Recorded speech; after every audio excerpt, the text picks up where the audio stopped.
Hello dear students, मैं doctor प्रिया सिंगला, निर्माण campus of education research and training Sunam की तरफ से diploma of early childhood care and education के स्टूडेंट्स के लिए क्लासेस कंडक्ट कर रही हूँ। हमारी DECE 1 और 2 की क्लासेस ऑलरेडी कंडक्ट हो चुकी हैं। अब हमारी DECE 3 और 4 की क्लासेस चल रही हैं। यूनिट 1 to 14 जो है हम ऑलरेडी कवर कर चुके हैं DECE 3 की। आज की हमारी इस क्लास में यूनिट 15 सम कम्युनिकेशन एड्स को हम पढ़ेंगे।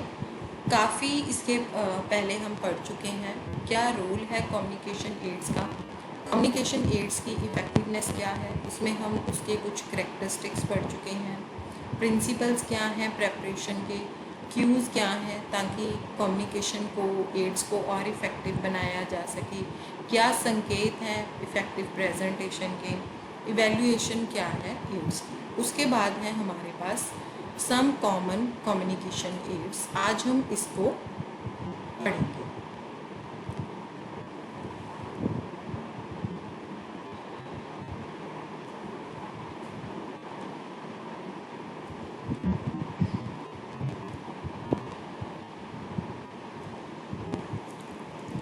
सबसे पहला है पोस्टर।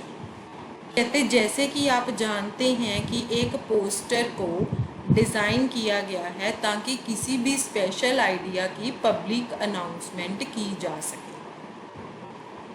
इसमें आमतौर पर क्या इंक्लूड होता है, एक ब्रीफ कैप्शन के साथ एक इलस्ट्रेशन यानी कि एक पिक्चर के साथ बताया गया होता है। एग्जाम्पल जो एक पोस्टर की है वो इस फिगर में दी हुई है।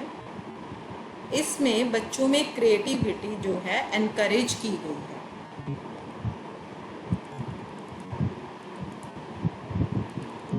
पर्पस क्या है पोस्टर का, पोस्टर को डिज़ाइन किया जाता है ताकि जो भी कोई लोग वहाँ से पास थ्रू कर रहे हैं पोस्टर को देख के उनकी अटेंशन को कैच किया जा सके, या फिर जो भी कोई फैक्ट या आइडिया आपने उसमें डाला है लोग उससे इम्प्रेस हो सकें। ठीक है, फिर उस आइडिया को सपोर्ट करने के लिए हमें उनको स्टिमुलेट करना है। हमें जितनी ज़्यादा से ज़्यादा इन्फॉर्मेशन लोग देख सकते हैं पोस्टर को इस तरह से बनाना है कि लोग ज़्यादा से ज़्यादा इन्फॉर्मेशन जो है उससे कैच कर सकें और अपना एक्शन जो है ले सकें। उसके बाद है points to consider while making a poster. कहते कि कौन कौन से पॉइंट्स हैं जो कि एक पोस्टर को प्रिपेयर करने के लिए ध्यान में रखने चाहिए। कुछ इम्पॉर्टेंट जो हैं वो ये हैं कि हमें सबसे पहले ये डिस्क्राइब करना है कि ऑडियंस कौन सी है, फिर हमें साइज़ को सेलेक्ट करना है कि कितना का साइज़ बड़ा होना चाहिए जिससे कि ईज़िली पोस्टर को देखा जा सके, जैसे कि 22 इंच इंटू 22 इंच होना चाहिए या फिर 28 इंटू 44 इंच हो सकता है। फिर हमें एक सिंगल आइडिया को ही एक पोस्टर में कन्वे करना चाहिए, मतलब एक सिंगल आइडिया को ही प्रमोट करना चाहिए। फिर हमें टाइडी मैसेजेस जो हैं वो प्रोवाइड करने चाहिए, एक कैप्शन जो है छोटी सी एक कैप्शन रखनी चाहिए, और पोस्टर का सबसे पहले रफ ड्राफ्ट बनाना बहुत ज़रूरी है उसको फाइनल करने से पहले। ये याद रखना यहाँ पर ज़रूरी है कि पोस्टर जो है वो सिर्फ एक एड है, इसको हम अकेले यूज़ नहीं कर सकते हैं। ये जो है लोकल डेमोन्स्ट्रेशंस या कोई एग्जीबिशंस या कोई एक्टिविटीज़ को सपोर्ट करता है। हम वहाँ पर पोस्टर्स को लगा सकते हैं जहाँ पर लोग ज़्यादा आते जाते हों या उनका कोई क्राउड वहाँ पे इकट्ठा होता हो। हम इसको दूसरी मीटिंग्स के साथ अगर फॉलो करेंगे तो ये ज़्यादा इफ़ेक्टिव होगा, जैसे कि मीटिंग्स, डेमोन्स्ट्रेशंस या फिल्म्स। अब यहाँ पे एक टॉपिक है nutrition for healthy eyes. Topic हमने ऊपर ब्रीफ में दे दिया। नीचे हमने ग्रीन और orange coloured vegetables and fruits for protecting and I strength, ठीक है, यहाँ पे लिख दी आई बना दी और ये बता दिया कि ये अगर खाएंगे तो हमारी आई की हेल्थ जो है वो अच्छी रहेगी। ये एक पोस्टर प्रिपरेशन हो गई है। अब हमें ये लर्न करना है कि हमें पोस्टर को कैसे प्रिपेयर करना है। कहते हैं कि एक पोस्टर यूजफुल वे है early childhood care and education message को ट्रांसफ़र करने का। अब हम ये सीखते हैं कि हमें पोस्टर बनाना कैसे है। हमें एक रेलेवेंट टॉपिक को सेलेक्ट करना है, पोस्टर के ऊपर उस मैसेज को प्रोमिनेंटली लिखना है ताकि हम इसको इमीडिएटली अपरेंट कर सकें। फिर हमें डिज़ाइन के अकॉर्डिंगली ही डायग्राम्स को बनाना है। ये 3 स्टेप्स हैं जो कि 15.1 में दिख रहे हैं। इस मैसेज में आपको दिख रहे हैं ये तीनों पॉइंट्स।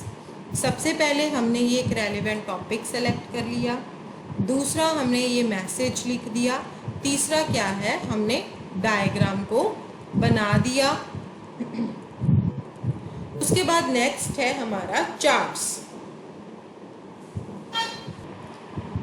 कहते कि आपने बहुत सारे नंबर ऑफ चार्ट्स को देखा होगा, क्या वो सिमिलर होते हैं मैसेज में या डिफरेंट होते हैं, पोस्टर की प्रेजेंटेशन से अलग होते हैं या वैसे ही दिखते हैं।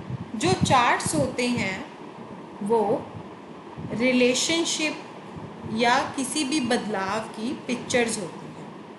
वो जनरली ग्राफिक रिप्रेजेंटेशन होती हैं या पिक्टोरियल रिप्रेजेंटेशन हो सकती है, जिसको कि हम एक बड़ी इंफॉर्मेशन को टैबुलेट करने के लिए यूज़ करते हैं या प्रोग्रेशन को शो करने के लिए यूज़ करते हैं। ये एक विजुअल सिंबल्स होते हैं जो सब्जेक्ट मैटर को, किसी भी डाटा को समराइज करते हैं या कंपेयर करते हैं। जो चार्ट्स हैं उनको हम रेफर करते हैं कभी कभी एज अ सिंबलाइज्ड विजुअल्स। अब चार्ट का पर्पस क्या है? जो चार्ट हैं उनको कम्युनिकेट करना थोड़ा डिफ़िकल्ट होता है। कभी कभी जो डल सब्जेक्ट मैटर होता है उसको भी लोग इंटरेस्टिंग या इफ़ेक्टिव वे से प्रेजेंट कर देते हैं।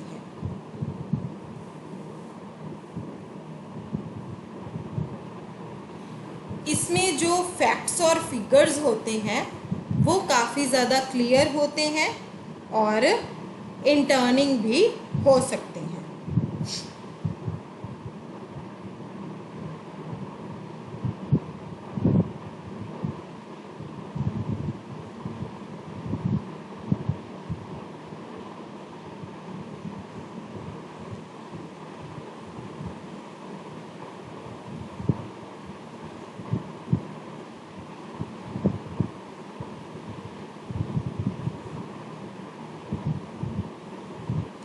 इंटर्निंग मतलब दिलचस्प हो सकते हैं।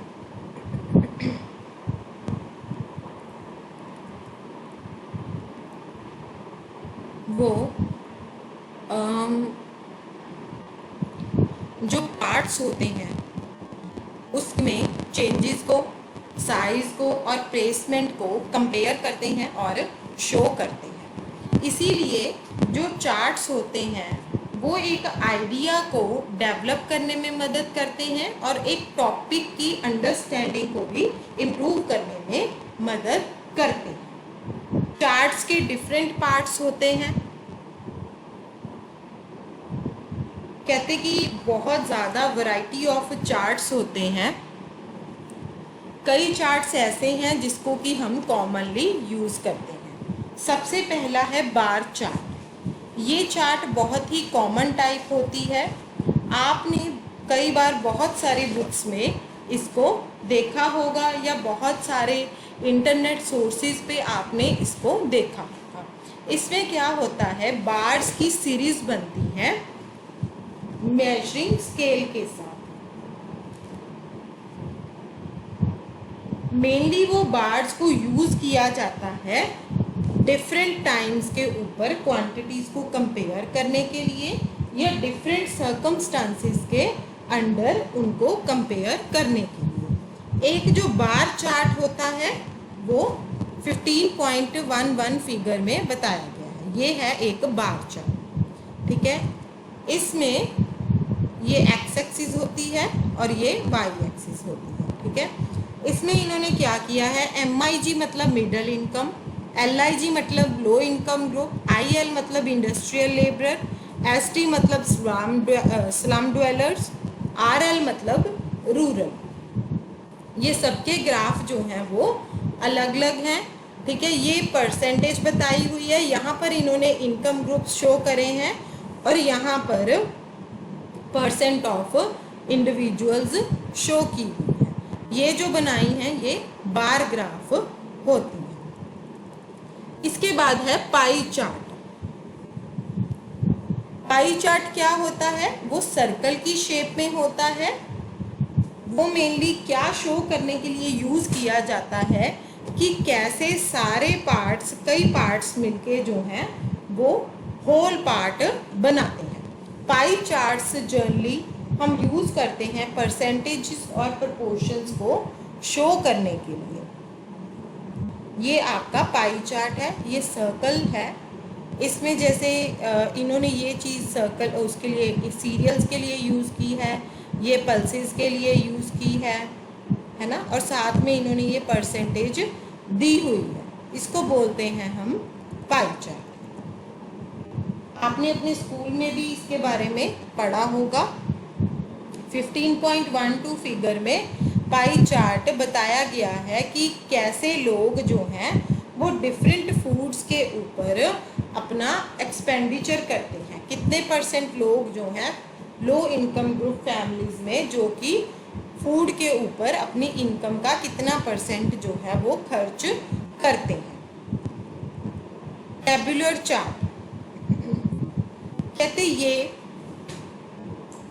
चीज़ों को इकट्ठा करने के लिए यूज़ किया जाता है कि उनको एक कम्पैक्ट फॉर्म में लाया जा सके मास डाटा से। जैसे कि इसमें ये फिगर 15.3 में दिखाया गया है, ये है फूड ग्रेन कंजम्पशन का चेंजिंग डाटा। पहले ईयर बताया गया है कि कौन से ईयर में राइस की कितनी कंजम्पशन थी और वीट की कितनी थी, कोर्स की कितनी थी और पल्सेस की कितनी थी।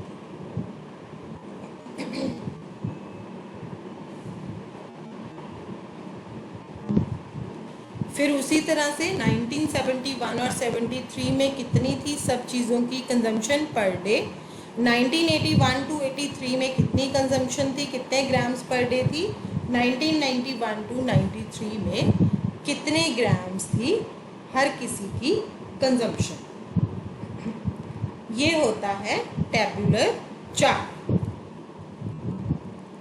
इसके बाद हमारे पास आता है ट्री चार्ट।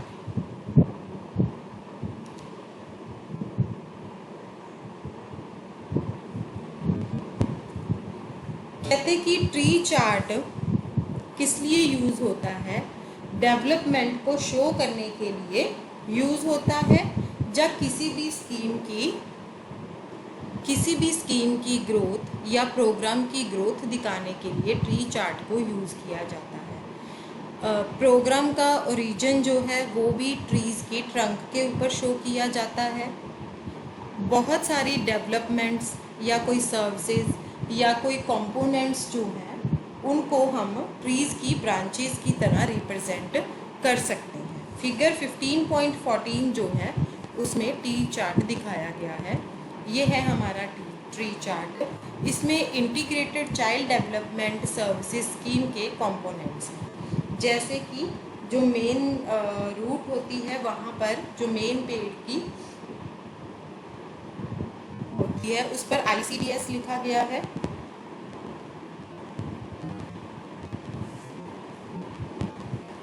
उसके बाद जो स्टेम्स हैं उन पे हेल्थ केयर, जैसे कि जो भी ये सर्विसेज प्रोवाइड करते हैं वो सारी लिखी गई हैं और किस किस को प्रोवाइड करते हैं वो सारी चीज़ें लिखी गई हैं, जैसे कि health checkup, nutrition, health education, pre school education, supplementary nutrition,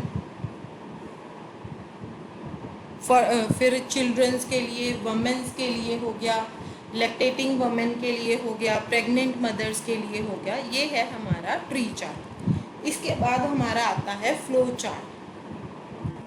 कहते फ्लो चार्ट क्या है, वो चीज़ों की ऑर्गेनाइजेशन को शो करता है। जैसे फॉर एग्जांपल हम अब चार्ट्स की टाइप्स की ही बात करें, ठीक है। सबसे ऊपर हम लिखेंगे जी टाइप्स ऑफ चार्ट्स, ठीक है। फिर उसके बाद उसके नीचे हम एरोज बना के लिखेंगे कि ये टाइप्स हैं चार्ट्स के। तो ये जो फ्लो चार्ट है वो किसी भी चीज़ की ऑर्गेनाइजेशन को दिखाते हैं। वो किसी इंस्टीट्यूट की ऑर्गेनाइजेशन भी हो सकती है, किसी डिपार्टमेंट की भी हो सकती है, या कोई प्रोसेस भी हो सकता है। अब एरोज के थ्रू रिलेशनशिप्स दिखाए जा सकते हैं, जैसे कि ये फिगर में दिखाए। सबसे पहले इसमें है planning for the project work, project work के लिए प्लानिंग, ठीक है। फिर उसके बाद उन्होंने 2 एरोज नीचे दिखा दिए हैं,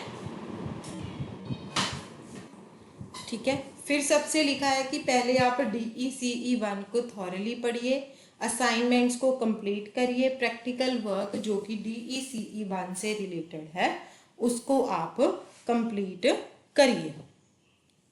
फिर उसके बाद इन्होंने लिखा है दूसरे एरो में,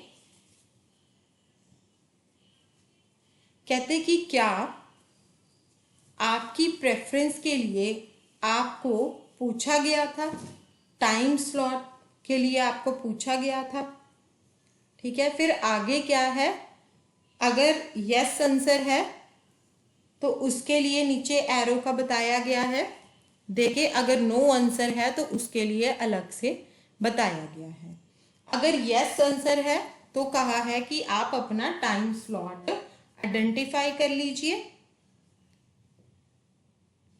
कि आप ये बात को ध्यान में रखिए कि कब आप अपना डिप्लोमा जो है वो कंप्लीट करना चाहते हैं। टाइम पीरियड के बारे में सोच लीजिए, जब आप ये फील करते हैं कि आप अब प्रोजेक्ट वर्क बिना ब्रेक के कंप्लीट कर सकते हैं, ठीक है।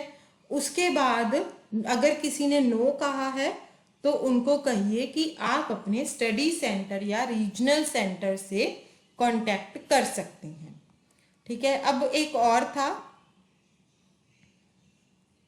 कांटेक्ट करके फिर उनसे दोबारा ये क्वेश्चन पूछा जाएगा कि क्या आपको टाइम स्लॉट के बारे में पता है।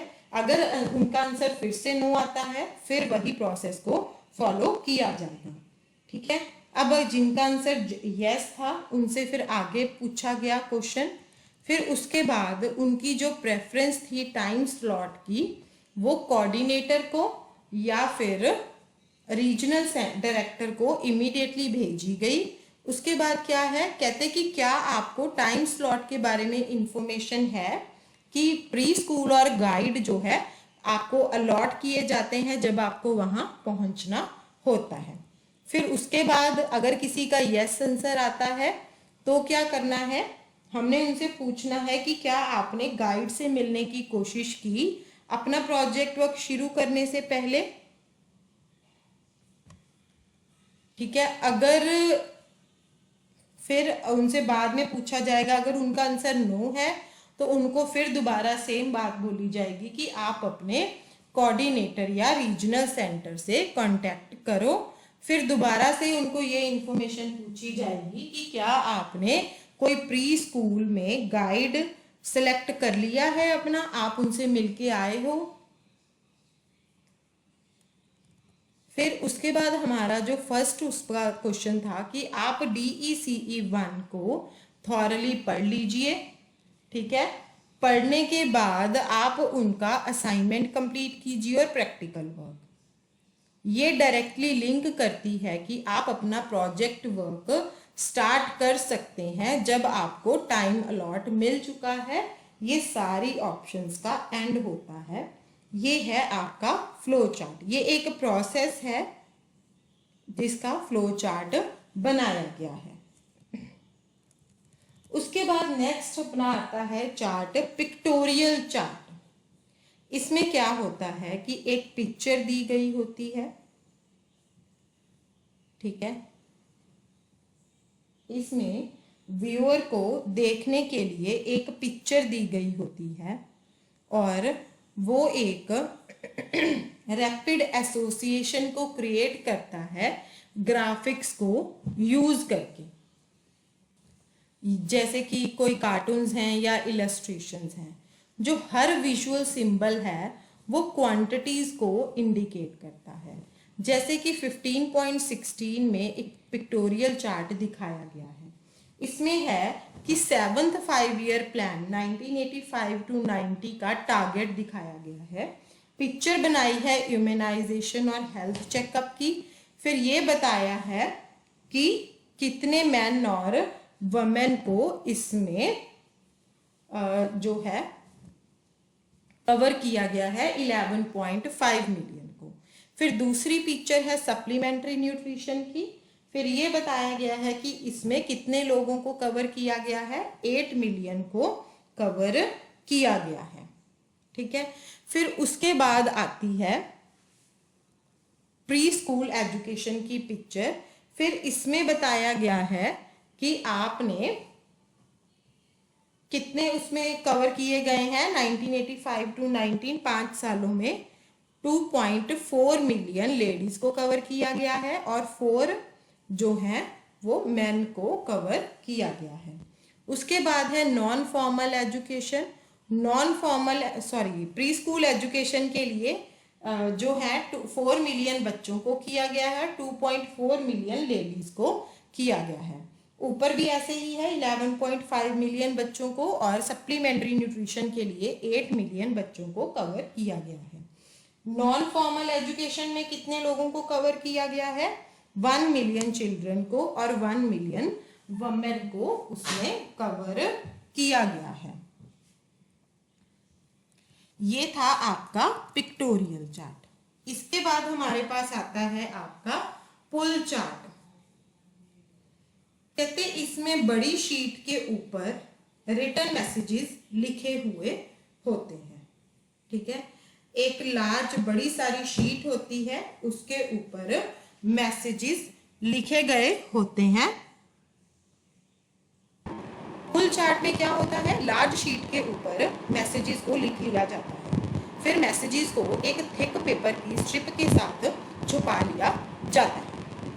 मैसेजेस जो हैं उसमें मतलब एक थिक पेपर जो है उसके ऊपर स्लाइड कर दिया जाता है ताकि मैसेज को कोई पढ़ ना सके। मैसेज हम व्यूअर को दिखा सकते हैं पर 1 by 1।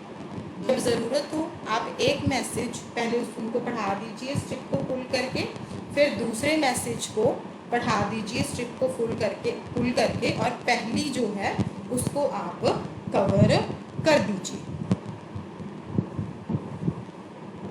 फिगर 15.17 में उसके बारे में बताया गया है। ये मेथड जो है वो व्यूअर के लिए काफ़ी सस्पेंस भी प्रोवाइड करता है। जैसे कि ये कहते हैं, इसका भी एक टाइटल है, ये मेथड दिखाया गया है प्रमोटिंग लैंग्वेज डेवलपमेंट। देखिए है ना, ये स्ट्रिप है, इसके ऊपर जो बंदा है वो खींच रहा है स्ट्रिप्स के ऊपर और मैसेज इसके नीचे छुपे हुए हैं। जैसे कि टॉक विद द चाइल्ड, फिर उसने स्ट्रिप खींची, फिर दूसरे की पेपर स्ट्रिप उसने खींची। ऐसे ही मैसेजेस इसके नीचे लिखे जाते हैं और ऊपर से इसके स्ट्रिप को क्रॉस कर दिया जाता। इसके बाद नेक्स्ट आता है हमारा फ्लिप चार्ट। कहते जो फ्लिप चार्ट है उसमें बहुत सारे आइडियाज होते हैं जिसको कि हम सीक्वेंस वाइज अरेंज करते हैं।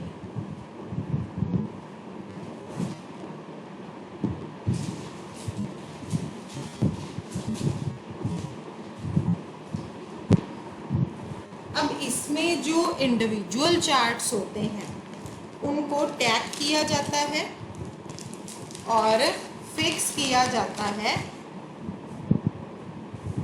सपोर्ट के लिए, और 1 बाय 1 जो है उसको फ्लिप कर दिया जाता है कम्युनिकेटर के द्वारा।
इस काइंड का जो चार्ट होता है, इस तरह का चार्ट, वो ऑडियंस को एक्सपोज किया जाता है सब्जेक्ट के सेगमेंट के लिए सीक्वेंस में, और उनकी अटेंशन जो है वो इसमें प्रॉपरली बनी रहती है। ये है फ्लिप चार्ट। जैसे कि पहले इस पे एक मैसेज लिखा गया है, फिर इसको पीछे की तरफ कर दिया, जैसे कि आजकल मार्केट में वो भी मिलते हैं इस तरह के कैलेंडर्स भी मिलते हैं छोटे वाले, उसी तरह से।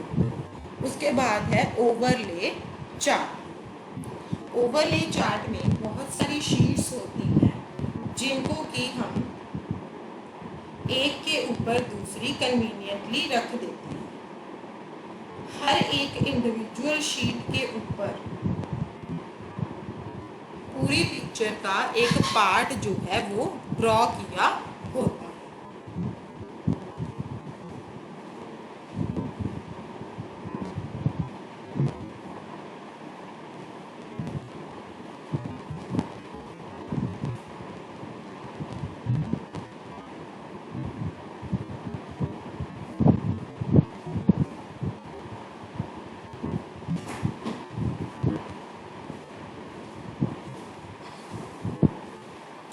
जैसे फर्स्ट है ये चार्ट का फंक्शनल फूड ग्रुप्स, इसमें सेंटर में फूड एंड न्यूट्रिशन लिखा गया है। दूसरे में क्या है, यहाँ पर कट आउट है और यहाँ पर भी कट आउट है, यहाँ पर एनर्जी गिविंग फूड्स कर दिया गया है। फिर तीसरे में क्या किया, कट आउट और यहाँ पे बॉडी बिल्डिंग का दिखा दिया। फिर उसके बाद बाकी सारे कट आउट हैं, यहाँ पे प्रोटेक्टिव फूड्स का दिखा दिया, और जो 1 to 4 हैं वो एक कंप्लीट पिक्चर जो है वो बन जाती है। इसको हम बोलते हैं ओवरले चार्ट। कहते इससे क्या है, जो व्यूअर होता है वो सिर्फ डिफरेंट पार्ट्स को ही नहीं देख सकता, पर वो कैसे दिखते हैं जब एक के ऊपर दूसरा रख दिया जाता है, वो इसको भी नहीं, इसको ही देख सकता है। जब फाइनल लेओवर को प्लेस कर दिया जाता है तब उसके बाद वो होल पिक्चर दिखाता है।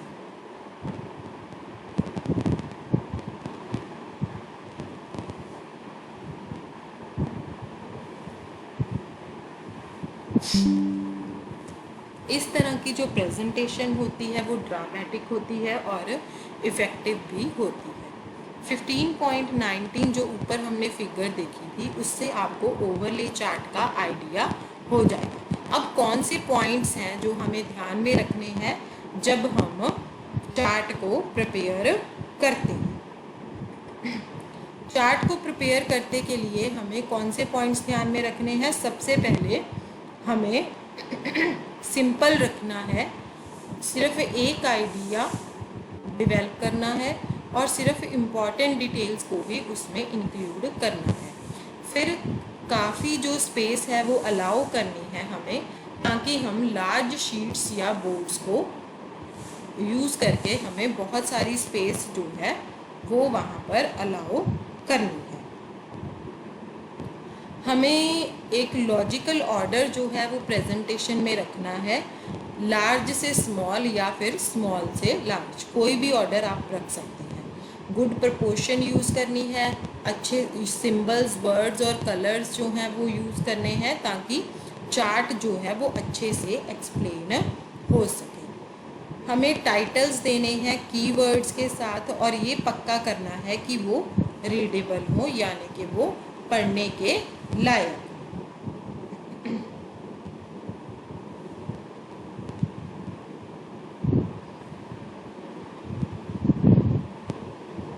लेटर्स का एक अप्रोप्रिएट साइज सेलेक्ट करना है। आपको वर्ड्स यूज़ करने हैं ताकि डायग्राम्स के कुछ पार्ट्स को एम्फेसाइज किया जाए, पर उनको हमने कम से कम रखना है। अब हम ये देखते हैं कि हमें फ्लिप चार्ट को कैसे बनाना है। कहते हैं आप स्टेप्स को फॉलो कीजिए जो नीचे दिए हुए हैं, इसी से ही आप सीख जाएंगे। पहले आप एक टॉपिक को सेलेक्ट कीजिए जो कि रेलेवेंट है और इम्पॉर्टेंट हो, early childhood care and education से रिलेटेड। फिर आप डिफरेंट पॉइंट्स की लिस्ट बनाइए।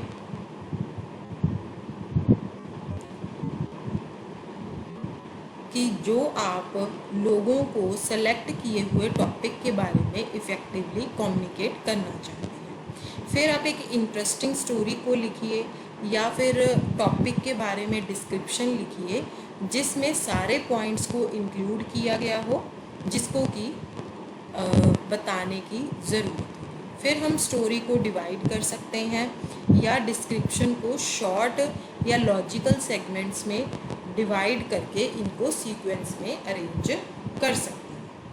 फिर हम ये डिसाइड कर सकते हैं कि कौन सी ड्राइंग या कौन सी पिक्चर्स या कौन सी इलस्ट्रेशंस जो हैं वो एप्रोप्रिएट रहेंगी यहाँ पर लोगों को देखने के लिए। हर एक सेगमेंट जो है वो डिस्क्रिप्शन को प्रॉपरली डिस्क्राइब करता है। हर इलस्ट्रेशन को प्रिपेयर कीजिए और ये पक्का कीजिए कि वो डिज़ाइंड सेंटेंस या फ्रेज के साथ मैच करता है।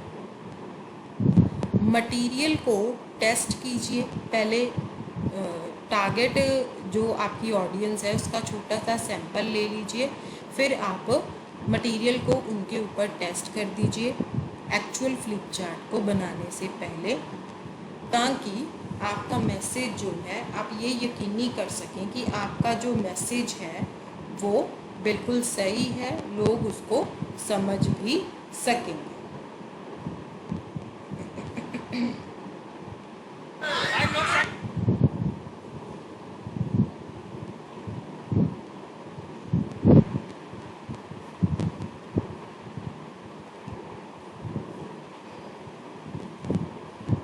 टेस्ट को फॉलो करना, अगर ज़रूरत है तो रिवाइज भी करो मटेरियल को और फिर से दोबारा से टेस्ट करो। ये फ्लिप चार्ट है ना, एक के बाद एक जो है वो पिक्चर्स उसमें दिखाई दे जाएगी।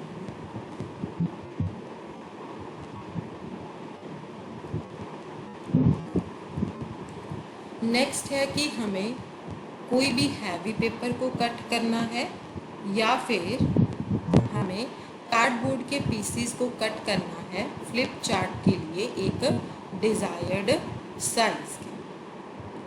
हमें इलस्ट्रेशंस को चार्ट शीट के एक साइड या कार्ड की एक साइड के ऊपर हमें ग्लू लगानी है और पहले कार्ड की जो बैक साइड है उसके ऊपर टॉकिंग पॉइंट्स को लिखना है।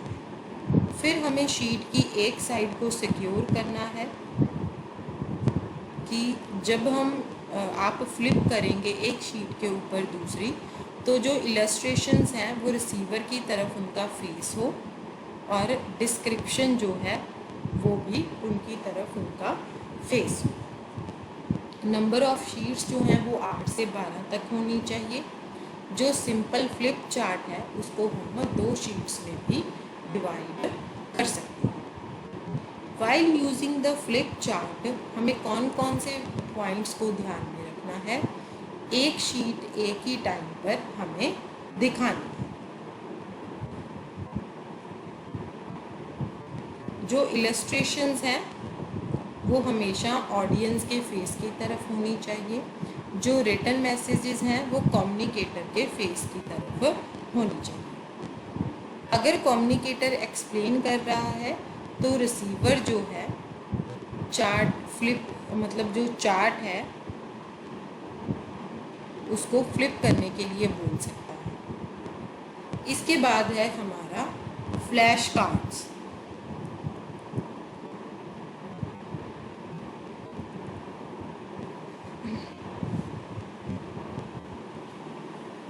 कहते कि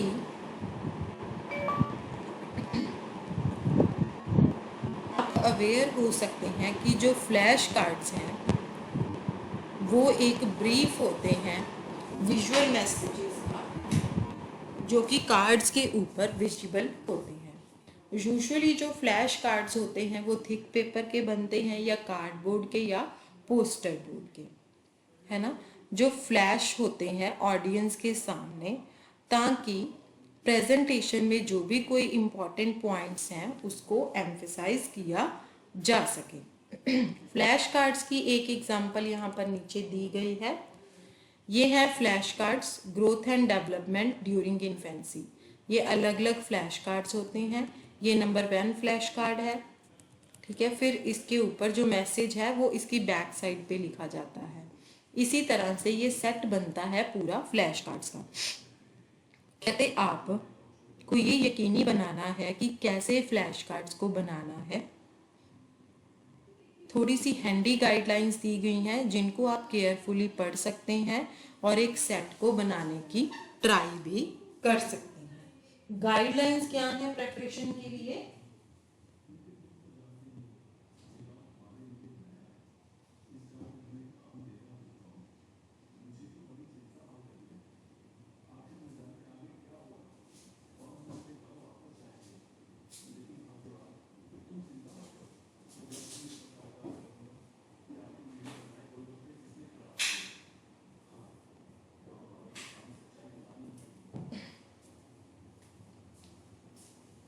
एक सिंपल फ्लैश कार्ड को हम कैसे प्रिपेयर कर सकते हैं?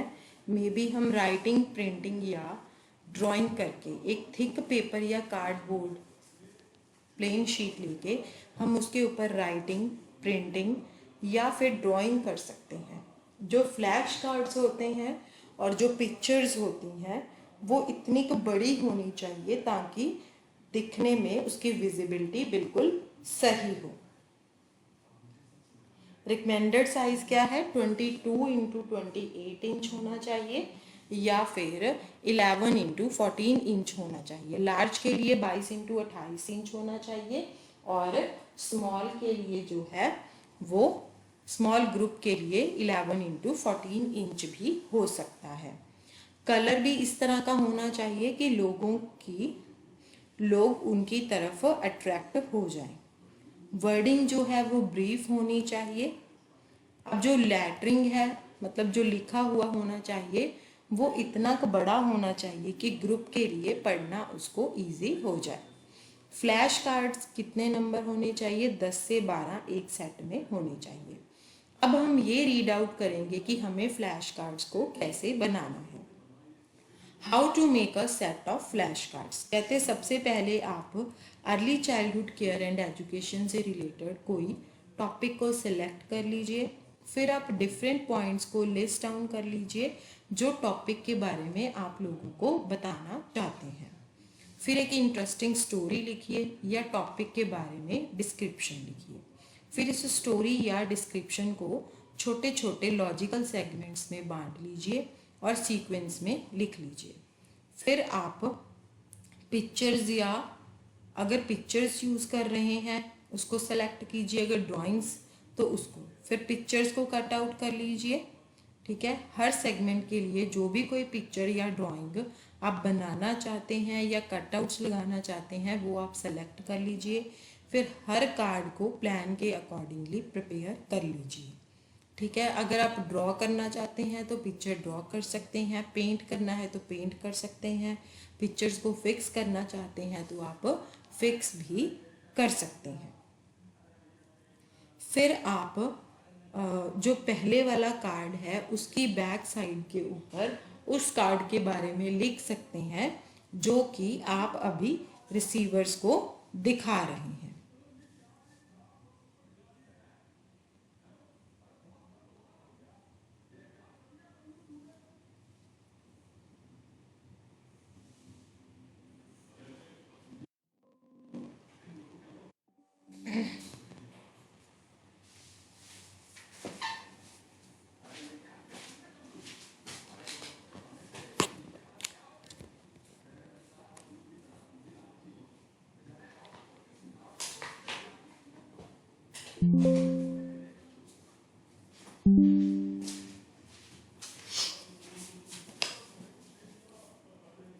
फिर हम पहले सैंपल ऑडियंस के ऊपर मैसेज को एक बार हमें टेस्ट कर लेना चाहिए कि ये चेक करने के लिए कि क्या मैसेज जो है वो उनके द्वारा प्रॉपरली समझा जा रहा है।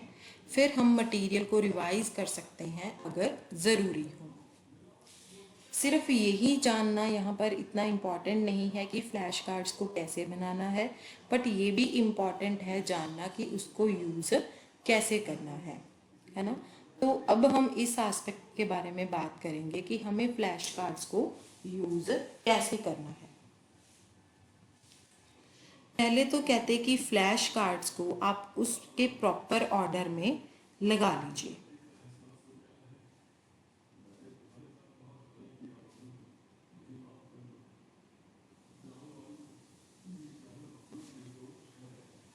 फिर आप एक हाथ में फ्लैश कार्ड्स को पकड़ लीजिए, अपनी चेस्ट थोड़ी ऊपर की तरफ रखिए बॉडी के अगेंस्ट।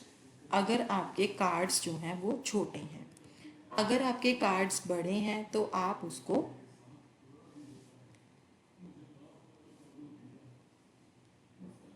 उसको कैनवस की तरह भी कैनवस के ऊपर भी रख सकते हैं। कार्ड्स को डिस्प्ले कीजिए ताकि लोग जो हैं उसको क्लियरली देख सकें। फ्लैश कार्ड्स को आप तभी डिस्प्ले करिए जबकि आप उसके बारे में बताना शुरू कर रहे हैं, है ना, कि जब आप उसकी डिस्क्रिप्शन बता रहे हैं तभी आप उसके बारे में बताना शुरू कर सकते हैं। फिर आप कार्ड को एक्सपोज कीजिए जब आप उसकी कॉम्प्रिहेंशन के बारे में बता रहे हैं। प्रीवियस कार्ड के बैक के ऊपर जो टॉकिंग पॉइंट्स हैं आप उस पर नज़र मार सकते हैं।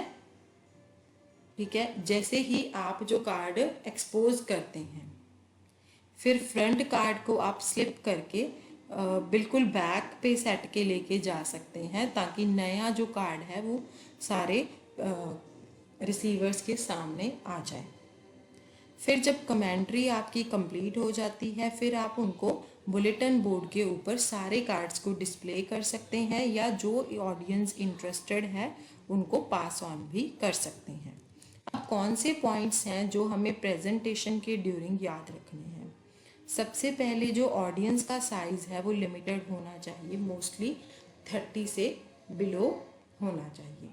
फिर हर कार्ड का कोई ना कोई मैसेज होना चाहिए जो कि प्रॉपरली उनको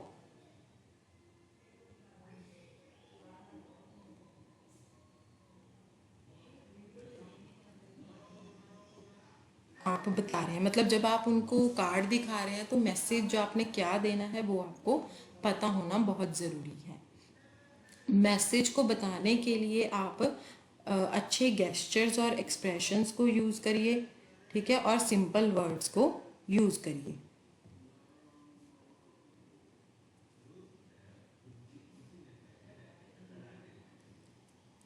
ये है आपकी एक्सरसाइज 3। इसके बाद आते हैं हमारे नेक्स्ट फ्लैनल ग्राफ्स। कहते कि क्या आपने कभी फ्लैनल बोर्ड को देखा है। 15.22 फिगर अगर आप देखेंगे तो वो फ्लैनल बोर्ड को डिपिक्ट करते हैं। ये है फ्लैनल बोर्ड। इसको हम फेल्ट बोर्ड भी बोल सकते हैं। इसमें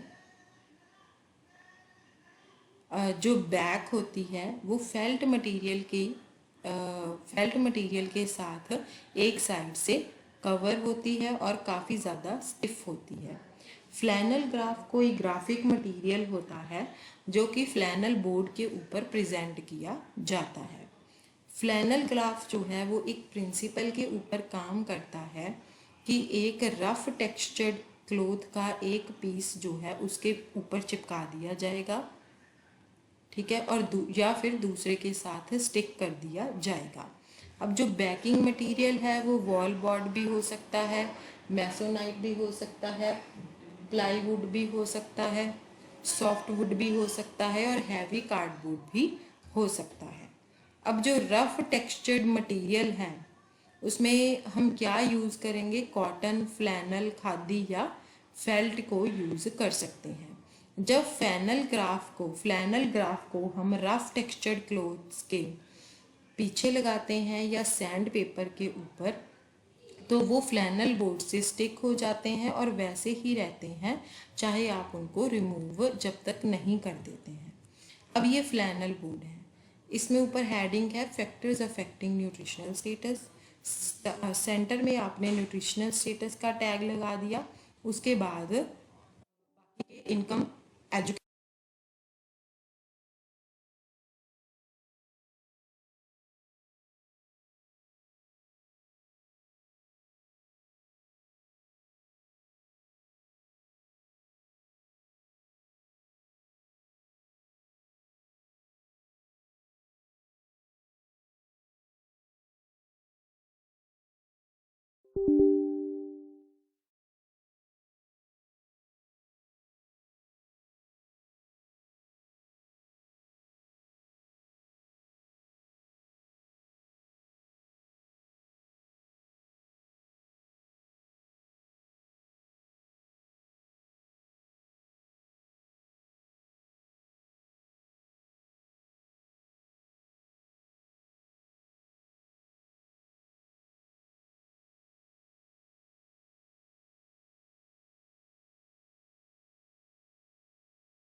nutritional status.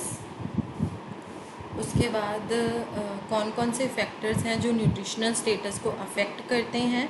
Income, education, ignorance, food habits, environment, availability of foods, illness, ये सारे जो हैं फ्लैनल ग्राफ्स की फॉर्म में बन जाते हैं। मतलब कि ये जो सैंड पेपर होता है इसमें जो यूज़ होता है, ये बीच में इसके ये सैंड पेपर यूज़ होता है।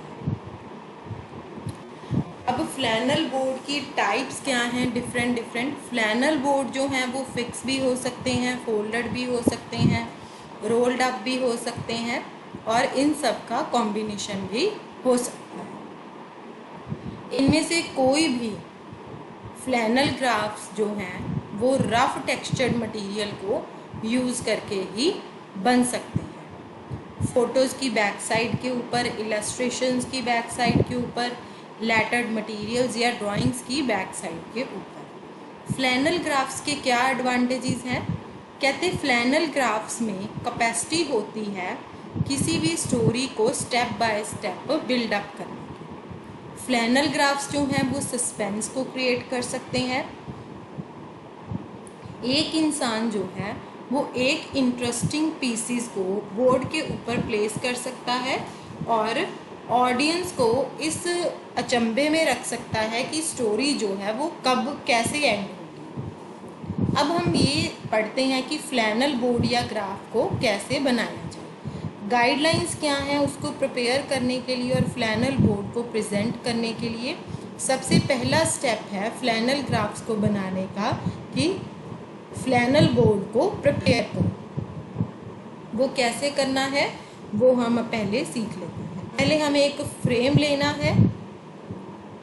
जैसे ये पहली पिक्चर में दिखाया है कि हमें एक फर्म सरफेस का फ्रेम लेना है जो कि किसी भी बोर्ड का बना हुआ हो, जैसे प्लाई बोर्ड का, फाइबर बोर्ड का, मेसोनाइट का, और जिसका साइज़ क्या हो 30x40 इंच। फिर दूसरे में क्या है कि हम एक डार्क कलर के बैकग्राउंड फ्लैनल को या कोई कपड़ा जैसे कि खादी है उसको टाइटली स्ट्रेच करेंगे और बोर्ड के ऊपर पिन्स के साथ जो है उसको लगा देंगे। फिर अब फ्लैनल बोर्ड जो है वो रेडी है यूज़ करने के लिए। अब फ्लैनल बोर्ड को प्रिपेयर करने की डिफरेंट स्टेजेस जो हैं वो यहाँ पर बताई गई। फिर यहाँ पे फ्लैनल क्लॉथ लगाया गया। तीसरे नंबर पे क्या है, इसके ऊपर फ्रेम के ऊपर फ्लैनल लगा दिया गया। फिर उसको स्ट्रेच किया गया और ये पिन्स लगा दी गई बैक साइड के ऊपर, ठीक है, और ये सपोर्ट इसको चाहिए होगा। अब हम फ्लैनल ग्राफ कैसे बनता है वो देखते हैं। फिगर 15.24 में फ्लैनल ग्राफ की प्रेपरेशन को बताया गया है। कहते पहले आप एक आइडिया के सीक्वेंस के बारे में सोच लीजिए। फिर आप डिज़ाइंस प्रिपेयर कीजिए जो इस सेलेक्टेड थीम को सूट करते हो और उनको मटेरियल के ऊपर ट्रेस कर लीजिए जो आप यूज़ करना चाहते हैं। फिगर्स को कट आउट कीजिए, उनको डेकोरेट कीजिए पेंट्स को यूज़ करके या कलर्ड पेन्स को यूज़ करके। फिर ये भी पक्का करना है कि इन फिगर्स को आप केयरफुली स्टोर करें ताकि उनको आप बार बार यूज़ कर सकें। देखिए सबसे पहले क्या है, फिगर्स को कार्डबोर्ड के ऊपर ट्रेस कर लिया। फिर हम कैंची से उसको काट रहे हैं और उसको पेंट कर रहे हैं, कलर कर रहे हैं, ठीक है। फिर हमने ये देखिए ये अलग अलग जो प्यूपिल, इरिस, कंजक्टिवा, कॉर्निया, ये ऐसे करके काटे। ये फ्लैनल ग्राफ जो था आपका बन गया। मतलब ये बता दिया कि ये चीज़ है और एंड में ये ऐसे बन गया। उसके बाद है इफ़ेक्टिव फ्लैनल ग्राफ को बनाने के लिए टिप्स क्या क्या हैं। सबसे पहले तो थीम को सिंपल रखो, रेलेवेंट पिक्चर्स को यूज़ करना है हमें, सूटेबल कैप्शंस देनी है हमें, बोल्ड और क्लीन लिखने के लिए लेटर्स यूज़ करने हैं और बोल्ड और क्लीन ही इलस्ट्रेशंस यूज़ करनी है, एरोज़ यूज़ करने हैं, कार्टून्स यूज़ करने हैं ताकि इसमें और इंटरेस्ट जो है वो बन सके। एक्चुअल यूज़ से पहले हमें बोर्ड को थोड़ा सा टिल्ट करना है ताकि जो फ्लैनल ग्राफ है वो नीचे ना गिरे। फ्लैनल ग्राफ की प्रेपरेशन के बाद हमें ये जानना चाहिए कि अब हमें इसको कैसे प्रेजेंट करते हैं। थोड़े से हैंडी टिप्स हैं प्रेजेंटेशन के लिए। Guidelines for preparation. प्रेजेंटेशन के लिए हमें क्या क्या याद रखना है। सबसे पहले हमें एक फ्लैनल ग्राफ को बोर्ड के ऊपर अप्लाई करना है, थोड़ा सा डाउनवर्ड मूवमेंट के साथ, और फर्म प्रेशर अप्लाई करना है ताकि मटेरियल को स्लाइड ऑफ करने से बचाया जा सके। फिर हर पार्ट को अरेंज कर दीजिए इस ऑर्डर में कि हम उसको ग्रुप को दिखा सकें। फिर हमें उन पार्ट्स को नंबर करना है बैक के ऊपर और फोल्डर में स्टोर करके रख देना है। फ्लैनल ग्राफ्स को हमें कोई डर्ट है या कोई विंड है उससे थोड़ा सा दूर रखना चाहिए ताकि जो इसके पीसेस हैं वो उड़ ना जाए। उसके बाद नेक्स्ट हमारा एड है पिक्चर्स। कहते पिक्चर्स जो हैं वो एक बहुत ही वर्सेटाइल और इफ़ेक्टिव विजुअल मीडियम है। कॉमनली हम कहते हैं कि एक पिक्चर जो होती है वो 1000 वर्ड्स का वर्थ होती है। इससे ये इंडिकेट होता है कि कम्युनिकेशन में पिक्चर की वैल्यू क्या है। पर ये ट्रू है सिर्फ तभी जब एक पिक्चर कहती है जो वो कहना चाहती है लोगों को, जो कि आप उन तक पहुंचाना चाहते हैं। डिफरेंट वैरायटीज ऑफ पिक्चर्स होती हैं, जैसे कि ब्लैक एंड वाइट, कलर्ड, हाथ से ड्रॉ की हुई होती हैं, प्रिंटेड होती हैं और फोटोग्राफिक भी होती हैं। अब पिक्चर्स का क्या पर्पस है? पिक्चर्स हम किसी लिए यूज़ कर सकते हैं, इंटरेस्ट को क्रिएट करने के लिए, इंट्रोड्यूस करने के लिए नए सब्जेक्ट्स को, प्रॉब्लम्स में स्पेसिफिक स्टेप्स को इलस्ट्रेट करने के लिए, होलसम एटीट्यूड को बिल्डअप करने के लिए, एप्रिसिएशन को डेवलप करने के लिए, रिसीवर की नॉलेज को टेस्ट करने के लिए और सब्जेक्ट मैटर की यूनिट्स को रिव्यू करने के लिए। पिक्चर्स की क्या एडवांटेजेस हैं? जो पिक्चर्स हैं वो एक यूनिवर्सल लैंग्वेज बोलती हों, लोगों को अट्रैक्ट करती हों और अटेंशन कंपेल करती हों, ईजी होता है प्रिपेयर करना या ऑब्टेन करना, उनको समझना भी ईजी होता है और अप्रिशिएट करना भी ईजी होता है। इफ़ेक्टिव पिक्चर की क्या करैक्टरिस्टिक्स हैं? कहते एक पिक्चर जो है वो मैसेज देने के लिए ऑथेंटिक होनी चाहिए, सिंपल होनी चाहिए कॉम्पोजिशन में,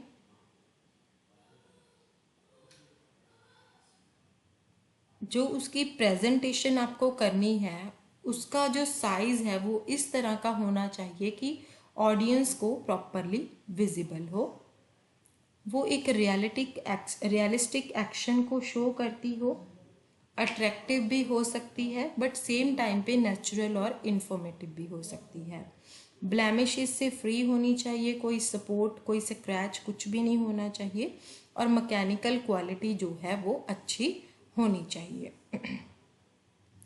हमारी ऊपर की डिस्कशन से हमें ये बिल्कुल क्लियर आइडिया हो जाता है पिक्चर्स के बारे में और उनकी यूटिलिटी के बारे में। कहते अब हमने ये सीखा है कि हम कैसे प्रिपेयर करते हैं और पिक्चर को कैसे प्रेजेंट करते हैं। कुछ गाइडलाइंस हैं जो कि हम प्रेपरेशन और प्रेजेंटेशन के लिए यूज़ करते हैं अपने आइडियाज़ को, ताकि हम पिक्चर्स के थ्रू उसको कैसे प्रेजेंट कर सकें। सबसे पहले पिक्चर्स को बनाना सीखना बहुत ज़रूरी है, क्योंकि ये कई तरह के दूसरे एड्स को भी बनाने में मदद करती है, जैसे कि पोस्टर्स या चार्ट्स हो गए या फ्लैनल ग्राफ्स हो गए या फ्लैश कार्ड्स हो गए। किसी भी पिक्चर्स को बनाना और उसको इफ़ेक्टिवली यूज़ करना ये एक बहुत ही वैल्यूएबल स्किल होती है, जो कि एक कम्युनिटी वर्कर सीख सकता है। थोड़ी सी गाइडलाइंस हैं कि कैसे पिक्चर्स को प्रिपेयर किया जाए। फ्रेश फोटोग्राफ्स को हम ऑब्टेन कर सकते हैं या इलस्ट्रेशंस को ड्रॉ कर सकते हैं, या पिक्चर्स को हम न्यूज़पेपर से कलेक्ट भी कर सकते हैं, जर्नल से भी कलेक्ट कर सकते हैं और मैगजीन से भी कलेक्ट कर सकते हैं। इफ़ेक्टिवनेस को बढ़ाने के लिए हम पिक्चर्स को माउंट कर सकते हैं। पिक्चर्स और उनको प्रोटेक्ट भी कर सकते हैं।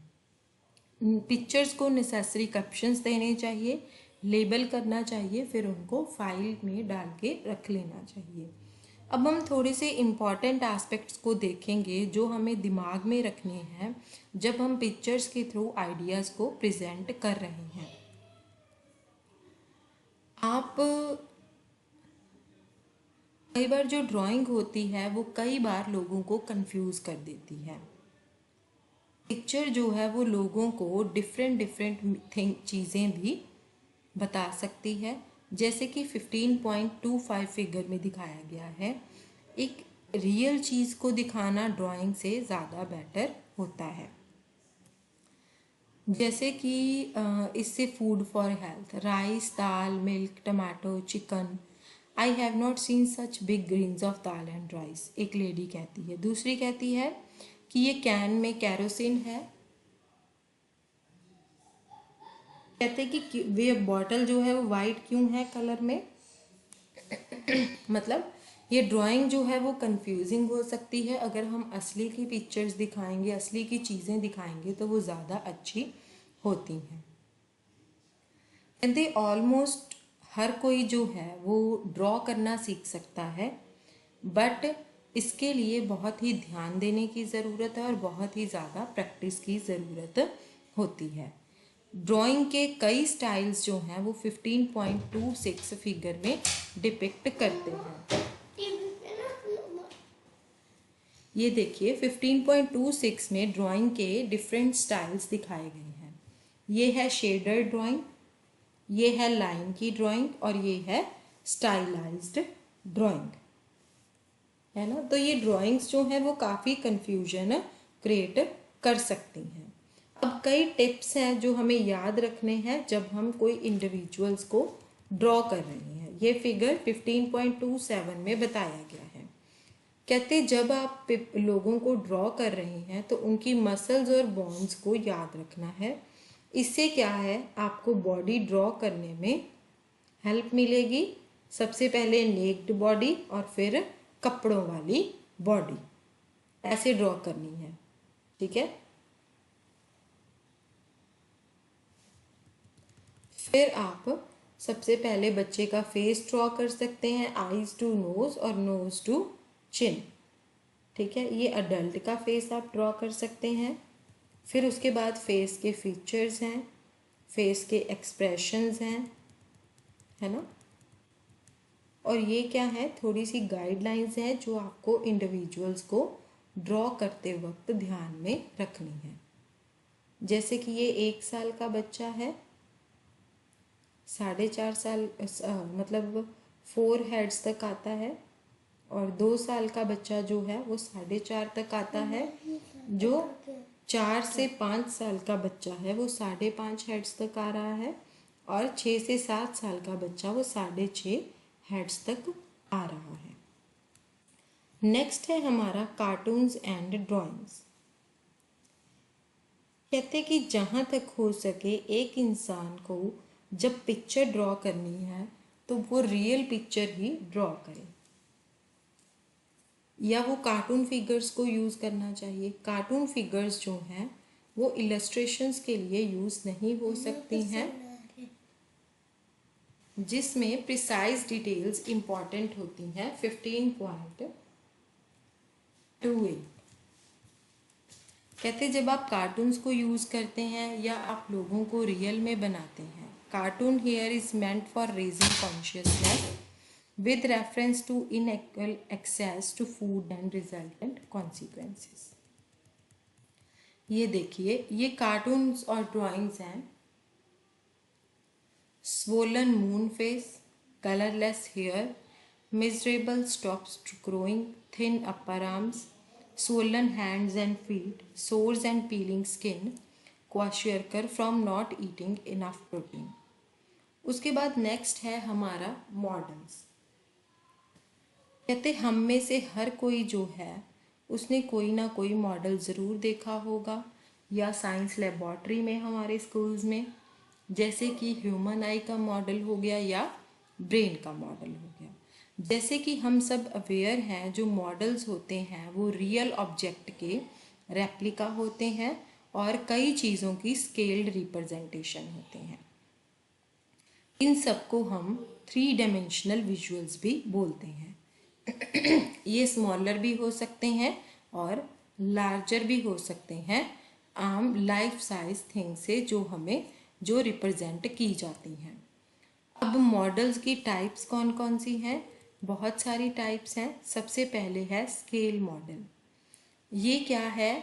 किसी भी ओरिजिनल ऑब्जेक्ट की एक्सटर्नल फॉर्म या शेप को रिप्रेजेंट करते हैं और प्रिपेयर की जाती है स्केल के लिए। स्मॉलर, लार्जर, जैसे कि ताजमहल, इंसेक्ट और हार्ट हो गया। नेक्स्ट है हमारा cross sectional model. Cross sectional model जो है वो रियल ऑब्जेक्ट या पार्ट की इंटरनल स्ट्रक्चर को बताता है, जैसे कि हार्ट या आई। थर्ड है वर्किंग मॉडल। ये हमारे रियल ऑब्जेक्ट्स के जो असेंशियल पार्ट्स होते हैं उनका ऑपरेशन बताता है, मतलब वो कैसे ऑपरेट करते हैं, जैसे कि टीवी और टेलीफोन। नेक्स्ट है सिंप्लीफाइड मॉडल। ये रियल ऑब्जेक्ट्स की एक्सटर्नल फॉर्म के सिंपल फीचर्स को दिखाता है विदाउट रिप्रोड्यूसिंग द ओरिजिनल को बिना रिप्रोड्यूस किए हुए एक प्रिसाइज प्रपोर्शन में। इसको हम क्ले से भी बना सकते हैं, कार्डबोर्ड से भी बना सकते हैं। इसमें हम बच्चों के किचन सेट की एक एग्जाम्पल दे सकते हैं। अब मॉडल्स का पर्पस क्या है कि रियल ऑब्जेक्ट्स को डिपिक्ट करना, जो कि कभी कभी बहुत ज़्यादा बड़े होते हैं और कभी कभी बहुत ज़्यादा छोटे होते हैं। मॉडल्स जो हैं वो पास्ट और फ्यूचर को दिखाते हैं या फिजिकल इनएक्सेसिबल ऑब्जेक्ट्स को डिपिक्ट करते हैं, जैसे कि कुछ फूड्स हो गए। यूनिक रियलिटी, जैसे कि किसी भी ह्यूमन हार्ट या ह्यूमन आई की वर्किंग हो गई। एब्स्ट्रैक्ट कंस्ट्रक्शंस, जैसे कि विलेज की डेवलपमेंट हो गई। प्रोसेसेस, जैसे कि प्रोसेस ऑफ कुकिंग हो गया। ये बिल्कुल भी कम्युनिकेशन एड्स की तरह नहीं होते हैं। जो मॉडल्स का यूज़ है उसकी लिमिटेशंस भी हैं और एडवांटेजेस भी होती हैं। एडवांटेजेस और लिमिटेशंस ऑफ मॉडल। एडवांटेजेस क्या है? इट कैन बी, इनको हम एग्जामिन भी कर सकते हैं, हैंडल भी कर सकते हैं और ऑपरेट भी कर सकते हैं। ये शो कर सकती हैं कि कैसे जो चीज़ें हैं वो दिखती हैं और ऑपरेट होती हैं। ये रिलेशनशिप को भी शो कर सकती हैं और कम्प्लेक्स वर्किंग पार्ट्स को, प्रोसेस को या मैकेनिज़्म को सिंप्लीफाई भी कर सकती हैं। ये जो स्मॉल ऑब्जेक्ट्स होते हैं उनको एनलार्ज करने में या बड़े ऑब्जेक्ट्स को रिड्यूस कर सकती हैं इजी मैनिपुलेशन के लिए। अब इसकी लिमिटेशंस क्या है कि जो मॉडल्स होते हैं वो क्ले के साथ बनाए जाते हैं, जो कि फ्रेजाइल होते हैं। इनको हम एक जगह से दूसरी जगह बहुत ही ईजिली कैरी भी कर सकते हैं। इनको हम स्मॉल ग्रुप्स में भी यूज़ कर सकते हैं और ये रॉन्ग इम्प्रेशन भी किसी एक्चुअल साइज़ के बारे में दे सकते हैं, मतलब लोगों को रॉन्ग इम्प्रेशन मिल सकता है किसी एक्चुअल साइज़ के बारे में जब स्मॉल स्केल मॉडल्स जो हैं वो इम्प्रॉपरली बन जाते हैं या दिखाए जाते हैं। अब मॉडल्स कैसे प्रिपेयर किए जाते हैं? मॉडल्स जो हैं वो किसी भी फूड के हो सकते हैं, क्ले के, मेटल के या कार्डबोर्ड के। हमेशा लोकल मटेरियल्स को यूज़ करना ही बेटर लगता है। कलर और जो इंजेन्युइटी है वो एक इन चीज़ों को इम्प्रेसिव भी बना देती है।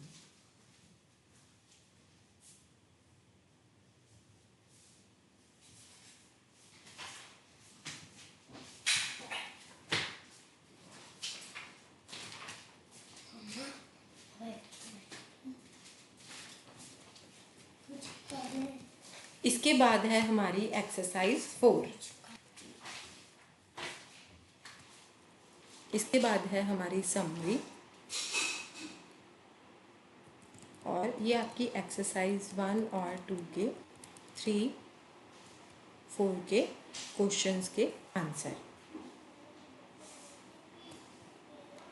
हमारी यूनिट 15 जो है वो भी हमने कवर कर ली है, सम कम्युनिकेशन एड्स। इसके बाद हमारी स्टार्ट होती है यूनिट 16। यूनिट 16 हमारी है some themes and messages in ECCE, है ना। ये हमारी है 16 यूनिट 16। इसमें हम कुछ मैसेजेस या थीम्स के बारे में पढ़ेंगे जो कि early childhood care and education से रिलेटेड है। ये हम अपनी नेक्स्ट क्लास में पढ़ेंगे।